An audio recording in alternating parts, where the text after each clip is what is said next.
ছোট মেয়েটার 3 বছর পূর্ণ হয়ে যাবে সেপ্টেম্বর মাসের 30 তারিখে।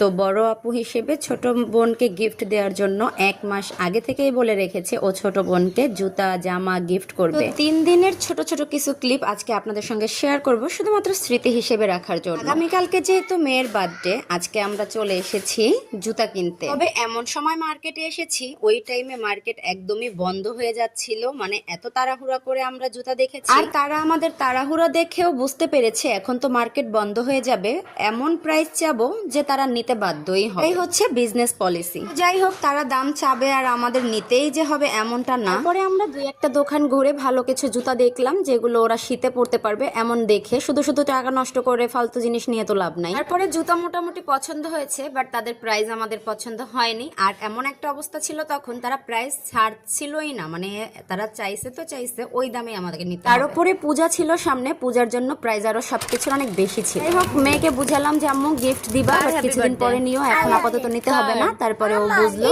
ওদের দুইজনকে 2টা খেলনা কিনে দিলাম, দিয়ে আমরা বাসায় চলে আসি। আর এই যে আজকে ওর বার্থডে, আজকে হচ্ছে সেপ্টেম্বর মাসের 30 তারিখ, আজকে ওর বার্থডে। আজকে ওর জন্য ওর বাবা আসার টাইমে একটা কেক নিয়ে এসেছে আর বার্গার নিয়ে এসেছে। ভাবে আমরা বার্থডে সেলিব্রেশন করি না, জাস্ট বাচ্চাদের কেক পছন্দ তাই একটা কেক এনে দেই।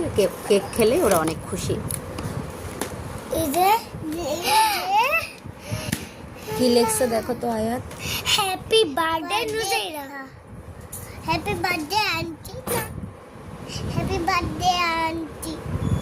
আর ও তো আজকে শুধু ওর আন্টির বার্থডে সেলিব্রেশন করতেছে, একটু পরপরই বলতেছিল হ্যাপি বার্থডে আন্টি। তো যাই হোক, এখানে হচ্ছে ওরা কেক কাটতে বসে পড়েছে। দুই বোনকে বসিয়ে দিয়েছি, তোমরা কেক কাটো। কেক কেটে তারপরে হচ্ছে আমি একটু ভিডিও করে রাখলাম। ভিডিও করে রাখার একমাত্র কারণই হচ্ছে যেন ও বড় হয়ে দেখতে পারে, ওইটা স্মৃতি হিসেবে আর কি থাকবে। দুই বোন মিলে কেক নিয়ে মজা করলো, ও ওকে খাওয়াই দিল, ও আবার ওকে খাওয়াই দিল। এটা নিয়ে কিছুক্ষণ মজা টজা করে দেন হচ্ছে আজকে আমাদের বার্থডে সেলিব্রেশন এই পর্যন্তই। তারপরে ওরা বার্গার খাবে। কিন্তু ওদেরকে ভালো কোনো ড্রেসও পরাই নাই। আমার ছোট মেয়ে যে জামাটা পরে আছে ওটা কিন্তু ওর আপুরই একটা জামা, মানে ওরা অনেক অনেক ভালো ভালো জামা আছে যেগুলো ছোট হয়ে গেছে, ওর আপু এখন আর পরে না বা পরতে পারে না।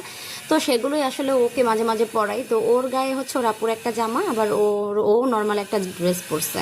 আজকে হচ্ছে 1 অক্টোবর, মানে অক্টোবর মাসের 1 তারিখ, বার্থডের পরের দিন। তো ওর বাবা কালকে হচ্ছে বলতেছিল ওদেরকে কালকে বিরিয়ানি রান্না করে দিও। আর আমার মেয়েদের বিরিয়ানি অনেক বেশি পছন্দ। তো আমরা বাঙালি, আমাদের কোনো উৎসব বা কোনো আয়োজন মানেই হচ্ছে বিরিয়ানি। বিরিয়ানি আমাদেরকে খেতেই হবে, বিরিয়ানি ছাড়া আসলে কিছুই চলে না। আর সত্যি কথা বলতে সংক্ষিপ্ত যদি কোনো রান্নাবান্না থাকে তাহলে আমার কাছে মনে হয় খিচুড়ি, বিরিয়ানি, এই ধরনের খাবারগুলোই হচ্ছে সংক্ষিপ্ত।